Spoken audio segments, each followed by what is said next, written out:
Hello everyone, welcome to Shivanshan TV. कैसे हैं आप लोग? आई होप आप लोग अच्छे होंगे। तो बिहार के तरफ से एक न्यू अपडेट देखने को मिला है जो आप लोग के बीच में लेके आया हूँ।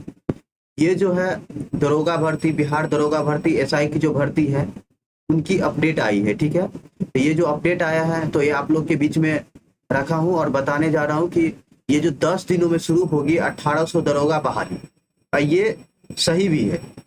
क्योंकि सर आप कैसे कंफर्म बता सकते हैं? तो कंफर्म क्योंकि चुनाव है, क्या है, इलेक्शन है। इलेक्शन है, जब इलेक्शन है तो जॉब तो उन लोग को देना ही है, तभी तो वोट मिलेगा। तो इसलिए इलेक्शन है और इलेक्शन को लेके ये भर्ती निकाली गई है और ये 10 दिनों में शुरू होगी 1800 दरोगा बहाली। ठीक है, बिहार चुनाव से पहले 1.75 लाख नियुक्तियां प्रक्रिया आरंभ करने की पहल, मतलब 1,75,000 बिहार पुलिस अफसर सेवा आयोग के माध्यम से होगी दरोगा की नियुक्ति। ठीक है, ये जो है ये न्यू अपडेट है बिहार के दरोगा भर्ती को लेके। बिहार में 10 दिनों के अंदर 1800 पदों पर दरोगा बहाली की प्रक्रिया शुरू होगी। सामान्य प्रशासन विभाग ने गृह विभाग के दरोगा नियुक्ति से संबंधित प्रस्ताव पर अपनी सहमति जता दी है। इस पर पहले ही वित्त विभाग द्वारा सहमति दी जा चुकी है। सामान्य प्रशासन विभाग के आधिकारिक सूत्रों से बताया कि दरोगा बहाली के लेकर प्रस्ताव जल्द ही बिहार पुलिस अफसर सेवा आयोग को भेजा जाएगा। इस आयोग के माध्यम से इसको सामान्य प्रशासन विभाग के अनुसार राज्य सरकार चुनाव के पहले विभिन्न पदों पे, समझे इतना, ये जो है 1.7 लाख पदों पर नियुक्तियां की जाएगी। यही पेपर है, ये आप पढ़ लेना, आप लोग को मिल भी गया होगा। ये जो आयोजित करने की प्रक्रिया शुरू हो चुकी है, इनमें द्वितीय इंटर स्तरीय प्रतिक्रिया, ये जो है ये पद जो 1481 जो दिख रहा है ये बिहार एसएससी का है, जो कि अभी प्रक्रिया इसकी चल रही है। टोटल जो है कार्यालय परिचारी या परिचारी विशिष्ट संयुक्त प्रतियोगिता परीक्षा के आधार पर 3727 पदों की बहाली की प्रस्तावित, तो ये अभी क्या है, चल रही है। और ये जो दरोगा की वैकेंसी है वो आने वाली है, वो कमिंग सून में है। क्या है, ये कमिंग सून में है,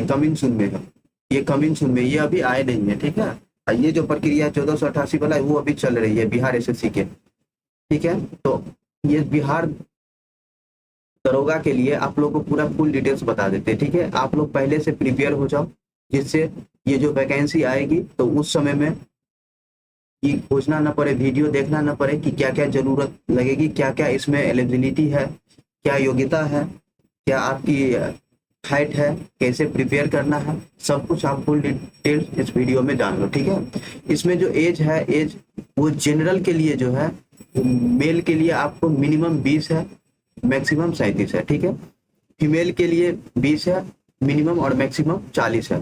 वो जनरल के लिए, किसके लिए, सिर्फ जनरल के लिए बता रहा हूँ। ठीक है, अब पिछड़ा अत्यंत पिछड़ा वर्ग जो ओबीसी में जो आते हैं या एबीसी में, वो मेल और फीमेल दोनों के लिए 20 से 40 है। ठीक है, मिनिमम 20 वर्ष और मैक्सिमम 40। एससी एसटी के लिए मेल और फीमेल दोनों के लिए 20 हो गया मिनिमम और 42 हो गया आपका मैक्सिमम। ठीक है, आगे चलिए, आगे हम लोग का हाइट का बात करते हैं। हाइट इसमें क्या है कि जनरल एंड पिछड़ा वर्ग के लिए, जनरल और पिछड़ा वर्ग के लिए 165 सेंटीमीटर है। ठीक है, आपकी हाइट होनी चाहिए। अत्यंत पिछड़ा वर्ग के लिए 160 सेंटीमीटर हाइट होनी चाहिए। एससी और एसटी के लिए 160 सेंटीमीटर हाइट होना चाहिए। फीमेल के लिए 155 हाइट होना चाहिए। फीमेल में कोई ऐसा नहीं बांटा गया है कि जनरल के लिए ये, ओबीसी के लिए ये, एससी एसटी के लिए। फीमेल में जो भी फीमेल है सभी के लिए 155 ही सेंटीमीटर इसमें मांगा जाता है। ठीक है, अब देखिए चेस्ट का बात कर लेते हैं। चेस्ट में जनरल हो, पिछड़ा हो, अत्यंत पिछड़ा हो, इसके लिए बिना फुलाकर आपको 81 सेंटीमीटर मिनिमम चेस्ट होना चाहिए और फुला के 86 होना चाहिए, मतलब 5 का अंतर होना चाहिए दोनों के बीच में। ठीक है, वो चेस्ट के लिए हो गया, जनरल वालों के लिए, पिछड़ा वर्ग और अत्यंत पिछड़ा वर्ग के लिए। एससी और एसटी के लिए बिना फुलाए हुए 79 सेंटीमीटर होना चाहिए और 84 सेंटीमीटर होना चाहिए फुलाने के बाद, इसमें भी 5 का अंतर होना चाहिए। ठीक है, फीमेल के लिए चेस्ट जो है उसकी कोई मापदंड नहीं की जाएगी, इसके लिए नहीं है, फीमेल के लिए ये नहीं है चेस्ट। चलिए नेक्स्ट बढ़ते हैं हम लोग आगे। वेट का क्या क्राइटेरिया है? फीमेल के लिए आपका 48 सेंटीमीटर हो गया, फीमेल के लिए कितना 48 सेंटी, ओ सॉरी सॉरी, वेट की बात हो रही है, ठीक है सॉरी। फीमेल के लिए कम से कम 48 किलो, 48 होना चाहिए वजन, ठीक है, 48 kg होना चाहिए। कितना? 48 kg आपका वेट होना चाहिए, ठीक है, फीमेल के लिए। ट्रांसजेंडर हो गया, कुछ इंपॉर्टेंट फैक्ट है वो जान ले आप लोग। ट्रांसजेंडर के लिए जो है वो फिजिकल जो है पिछड़े वर्ग की जो महिला के जैसे फिजिकल होगी उसी प्रकार से फिजिकल ट्रांसजेंडर का भी, ठीक है। तो ट्रांसजेंडर हो गया, किन्नर हो गया, इन सभी का जो फिजिकल होंगे वो पिछड़ा वर्ग की जो महिला है, पिछड़ा वर्ग की महिला उनकी जैसे की जाएगी वैसे ही इनका भी ट्रांसजेंडर का भी किया जाएगा, ठीक है। आगे बढ़ते हैं हम। ये हो गया एग्जाम के बारे में। अब एग्जाम कैसे लिया जाएगा? फर्स्ट एग्जाम जो है आप लोग का, फर्स्ट जो प्री होगा वो 100 क्वेश्चन होगा, उसमें 200 मार्क का होगा, ठीक है, जिसमें मिनिमम 30% आना चाहिए। 30% से कम वाले बच्चे को फेल मान लिया जाएगा। क्या? फेल मान लिया जाएगा, ठीक है। और फर्स्ट एग्जाम में से आपको 20,000 स्टूडेंट को क्या करेंगे? क्वालिफाई करेंगे वो सेकेंड एग्जाम के लिए, जो मुख्य परीक्षा होती है, ठीक है, उसके लिए 20,000 को क्वालिफाई करेंगे। थर्ड जो है फिजिकल, फिजिकल में बॉयज हो मतलब मेल के लिए 1.6 किलोमीटर 6 मिनट 30 सेकेंड आपको दी जाएगी, 6 मिनट 30 सेकेंड। गर्ल्स के लिए, फीमेल के लिए 1 किलोमीटर है फिजिकल में रनिंग, जो 6 मिनट में पूरा करना होगा। ये क्या है? रनिंग है। क्या है? रनिंग है। ये running 6 minute 30 second 1.6 kilometre boys के लिए। गर्ल्स के लिए 1 किलोमीटर 6 मिनट्स में, ठीक है।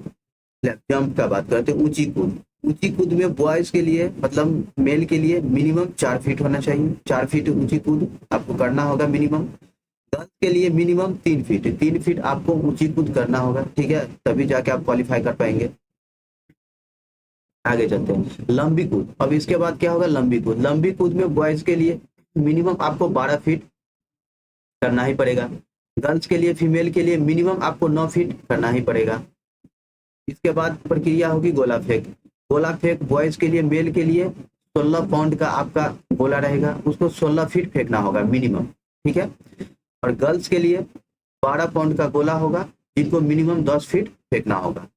ये क्राइटेरिया है आपकी बिहार दरोगा के लिए। सबसे पहले एग्जाम होगा, 2 एग्जाम होगा, इसके बाद फिजिकल होगा। क्या होगा? फिजिकल होगा। पहले क्या होगा? 2 एग्जाम होगा, इसके बाद फिजिकल होगा। 2 एग्जाम होगा जिसमें 100 मार्क की, जो कि 200 नंबर का फर्स्ट एग्जाम। फिर दूसरा मुख्य एग्जाम होगा। क्या होगा? मुख्य एग्जाम। इसके बाद क्या होगा? इसके बाद फिजिकल होगा, इसके बाद फिजिकल होगा, ठीक है। और हाइट क्या होनी चाहिए, चेस्ट क्या होना चाहिए, ये सब आप लोग को बता ही दिए, ठीक है।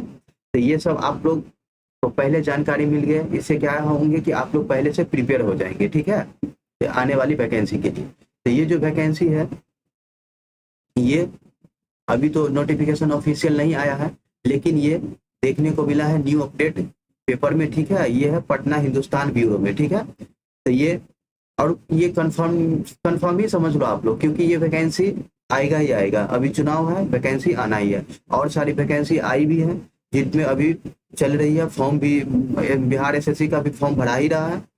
तो ये भी बिहार दरोगा बहुत ही जल्दी आप लोग को देखने को मिलेगा, बिहार एसआई। तो आप लोग जो लोग भी इसमें फॉर्म फिल करना चाह रहे हैं, आगे दरोगा बनना चाहते हैं, तो प्रिपेयर हो जाए, अपना कमर कस ले और लग जाए अभी से ही तैयारी में, क्योंकि ये वैकेंसी जो है वो आएगा ही। और ये अभी चुनाव है, अभी अच्छा मौका है, अच्छा अपॉर्चुनिटी है, ठीक है।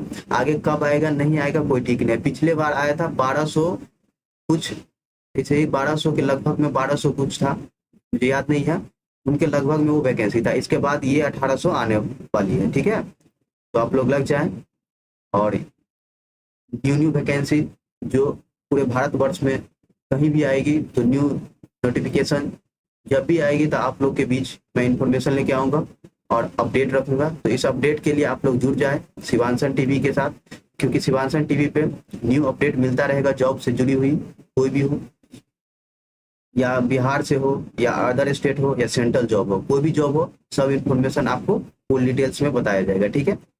तो मिलते हैं नेक्स्ट वीडियो में, तब तक के लिए जय हिंद।